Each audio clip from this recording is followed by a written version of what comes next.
ኢራን ጦርነቱን ለማስቆም የሚደረገው ስምምነት ሆርሙዝን ዳግም ለመክፈት ያስችላል አለች። የናይጄሪያው ፕሬዝዳንት ታጣቂዎች እጃቸውን እንዲሰጡ አስጠነቀቁ። ከኢራን ጋር ግንኙነት ያለው ቡድን የአሜሪካ ደህንነት ተቋማትን የድሮን መረጃ መጥለፉን አስታወቀ። እነዚህንና ሌሎች መረጃዎችን ይዘንላችሁ ቀርበናል። ቻናሉን ሰብስክራይብ ያደረጋችሁ እስከ መጨረሻው አብራችሁን ቆዩ። የኢራን ውጭ ጉዳይ ሚኒስትር ከአሜሪካ ጋር ጦርነቱን ለማስቆም የሚደረገው ድርድር ላይ ከስምምነት ለመድረስ መቃረባቸውንና ሆርሙዝን ዳግም ለማስከፈት የሚያስችል መሆኑን ተናገሩ። ሰይድ አባስ አራጋቺ ለአገር ውስጥ ቴሌቪዥን እንደተናገሩት ስምምነቱ ወደ ኢራን መደቦች የሚደረግ እንቅስቃሴ ላይ የተጣለው እገዳም እንዲነሳ ያደርጋል ብለዋል። ነገር ግን በኢራን የኒውክሌር ፕሮግራም ላይ የሚደረገው ድርድር ከዚህ በኋላ እንዲጀመር አስታውቋል። የአሜሪካ ባለስልጣናት የስምምነቱ የተወሰኑ ዝርዝሮች እውነተኛ መሆናቸውን አረጋግጠው የኢራን ምጣኔ ሀብታዊ ተጠቃሚነት ቴህራን ግዴታቸውን በማክበሯ ላይ የተመሰረቱ ናቸው ብለዋል። የኢራን ጦርነት የተጀመረው የካቲት 21 2018 ዓ.ም እስራኤልና አሜሪካ ድብደባ ከፈጸሙ በኋላ ነው። ከዚያ በኋላ የዓለም 1/5 የነዳጅ ዘይትና የተፈጥሮ ጋዝ መተላለፊያ የሆነው የሆርሙዝ ወሽመጥ ሙሉ በሙሉ ተዘግቷል። በሚያዝያ ወር በሁለቱ አገራት መካከል የተኩስ አቁም ቢደረስም ኢራንና አሜሪካ ይህንን ሳምንት ጨምሮ አንዳቸው ሌላኛቸው ላይ ድብደባ ፈጽመዋል። የአሜሪካው ፕሬዝዳንት ሐሙስ ዕለት ኢራን ላይ ለመፈጸም ታቅዶ የነበረውን ጥቃት መሰረዛቸውን ተናግረዋል። ፕሬዝዳንቱ ለምን እንደሰረዙት ሲያስረዱም ተደራዳሪዎች ሊፈረም የሚችል ስምምነት ላይ ደርሰዋል ብለዋል። አርብ ዕለት የኢራን ብዙሃን መገናኛዎች ሁለቱ አገራት የሚደራደሩባቸውን ባለ 14 ነጥብ ሰነድ ውስጥ የተወሰነውን አጋርተዋል። ትራምፕ ግን ከተስማማንባቸው ነጥቦች ጋር ምንም ግንኙነት የላቸውም፣ እንዲሁም ከእውነታው ጋር ምንም ትስስር የለውም ሲሉ ውድቅ አድርገውታል። ከጥቂት ሰዓታት በኋላ ዳግም የአደራዳሪዋ ፓኪስታን ጠቅላይ ሚኒስትር ሼህባዝ ሻሪፍ ሁለቱ አገራት እየተነጋገሩበት ያለው የመግባቢያ ሰነድ ላይ ከስምምነት ተደርሷል፣ የመጨረሻ ጉዳዮች ብቻ እየተጠበቁ ናቸው ብለዋል። የኢራን ውጭ ጉዳይ ሚኒስትር አርጋቺ በጠቅላይ ብሔራዊ ደህንነት ምክር ቤት ውስጥ የአዲሱ ስምምነት ደጋፊዎችና ነቃፊዎች መኖራቸውን እንደገለጹ የአገሪቱ ብዙሃን መገናኛዎች ዘግበዋል። ይሁን እንጂ የጋራ ውሳኔ ላይ አልደረስንም ካሉ በኋላ ለአሁኑ መጠበቅ ይኖርብናል፣ ስምምነቱ ከጸደቀ ከርቀት ይፈረማል ሲሉ አክለዋል። እስራኤል በአሜሪካ እና ኢራን ስምምነት ውስጥ ተሳታፊ አይደለችም። ለዓመታት ኢራን በምዕራባውያን የኒውክሌር ጦር መሳሪያ ልትገነባ ነው የሚል ውንጀላ ሲቀርብባት ቆይቷል። ኢራን በበኩሏ ፕሮግራሙ ለኤሌክትሪክ ኃይልና ለምርመራ አገልግሎት ብቻ የሚውል ነው በማለት ስታስተባብል ነበር። በናይጄሪያ የሚንቀሳቀሱ ታጣቂ ቡድኖች እጃቸውን እንዲሰጡ ካልሆነ ግን አገሪቷ ባላት ኃይል ሁሉ እንደሚመቱ ፕሬዝዳንት ቦላ አህመድ ቲኒቡ አስጠነቀቁ።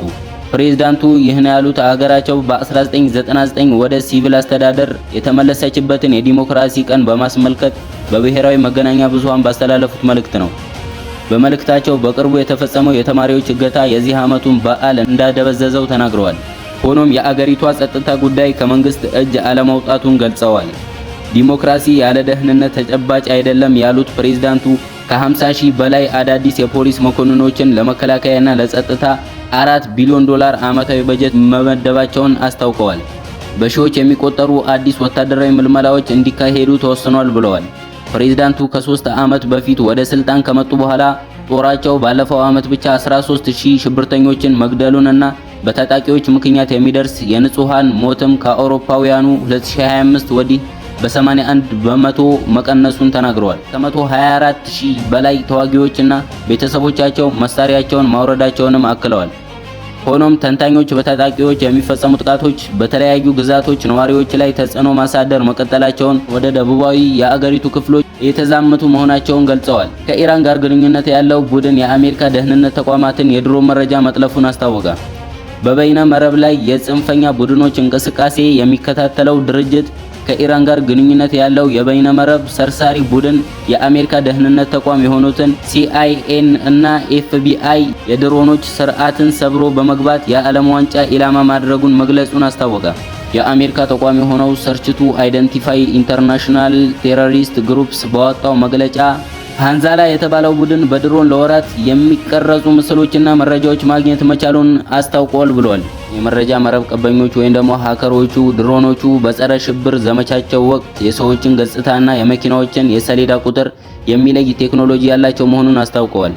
የአሜሪካ ፌዴራል መንግስት ፖሊሶችንና የኤፍቢአይ ወኪሎችን የዓለም ዋንጫ ውድድሮች በሚካሄድባቸው ስታዲየሞች ዙሪያ በማሰማራት ጥበቃ እያደረገ ሲሆን ፈቃድ ያላገኙ ድሮኖች እንዳይንቀሳቀሱ ተከልክሏል።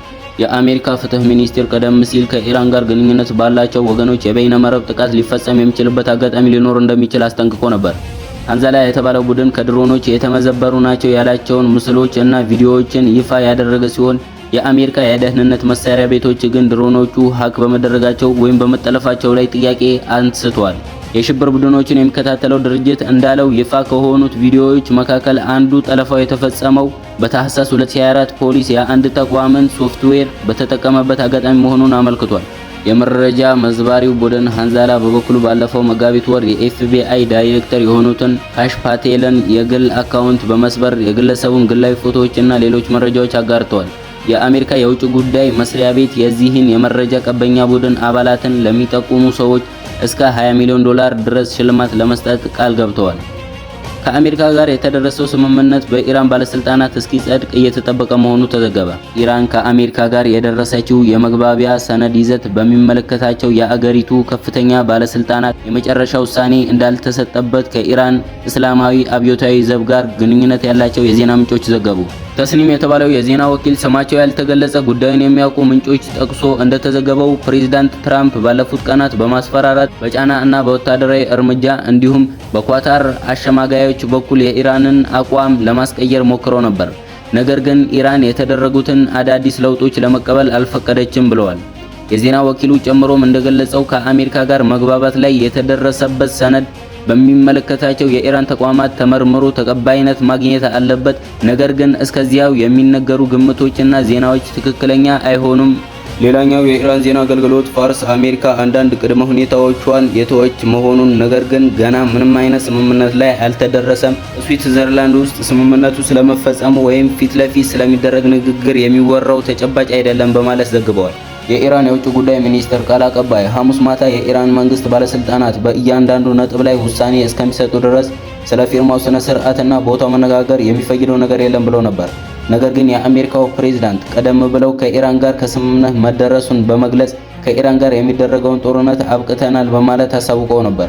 ፕሬዝዳንቱ በጽህፈት ቤታቸው ለጋዜጠኞች እንደተናገሩት በጥቂት ቀናት ውስጥ ለስምምነቱ ፊርማ ምክትላቸው ጄዲ ቫንስ ወደ አንድ የአውሮፓ ከተማ እንደሚሄዱ ገልጸዋል። በተጨማሪም የአሜሪካ ኃይሎች በደቡባዊ ኢራን የተጣሉት የባህር ላይ እገዳ ስምምነቱ እስኪቋጭ ድረስ ሙሉ ለሙሉ ተግባራዊ መሆኑ እንደሚቀጥል ተናግረዋል። የፕሬዝዳንት ዶናልድ ትራምፕ አስተዳደር ኢራናውያን ስደተኞችን ወደ ማዕከላዊ አፍሪካ ሪፐብሊክ ለመላክ ማቀዱ ሮይተርስ የዜና ወኪል ዘገበ። ሮይተርስ ለጉዳዩ ቅርበት ያላቸውን ባለስልጣን እና ሁለት ጠበቆችን ጠቅሶ እንደዘገበው የትራምፕ አስተዳደር በግጭት ወደምትናጠው አገር ኢራናውያን ስደተኞችን ለመላክ አቅደዋል። ኢራናውያን ስደተኞችን የሚወክሉት ጠበቃ ኤሚሊ ትሩሰል እንደተናገሩት ወደ ማዕከላዊ አፍሪካ ሪፐብሊክ ይላካሉ ከተባሉት መካከል ሁለት ሴቶች ይገኙበታል። ኢራናውያኑ ወደ ትውልድ ሀገራቸው ከተመለሱ እንግልትና ስቃይ እንደሚጠብቃቸው ጠበቃቸው ተናግረዋል። ሮይተርስ እንደዘገበው በቅርቡ ማዕከላዊ አፍሪካ ሪፐብሊክ አሜሪካ የምታስወጣቸውን ስደተኞች ለመቀበል ከአገሪቱ የውጭ ጉዳይ ሚኒስቴር ጋር ስምምነት ላይ ደርሷል። ስለ ጉዳዩ ሁለቱም ወገኖች አስተያየት አልሰጡም። ሮይተርስ ያነጋገራቸው ባለስልጣን እንደተናገሩት በመጀመሪያው ጉዞ ከኢራናውያን በተጨማሪ ሶሪያውያን እና አፍጋኒስታውያን የሆኑት 20 ስደተኞች የሚጓዙ ይሆናል። ከአሜሪካ የሚባረሩት ስደተኞች በሚቀጥለው ሳምንት መጨረሻ ገደማ ወደ አፍሪካዊቷ ሀገር እንደሚጓዙ ተናግረዋል። ከሚባረሩት ሰዎች መካከል ህጋዊ መኖሪያ ለማግኘት አመልክተው ሳለ ተይዘው ከአሜሪካ እንዲባረሩ በኢሚግሬሽን ፍርድ ቤት የተወሰነባቸው ይገኛሉ። እነዚህን የመሳሰሉ የሚገርሙ መረጃዎችን ለማግኘት ይህንን ቻናል ሰብስክራይብ አድርጉት።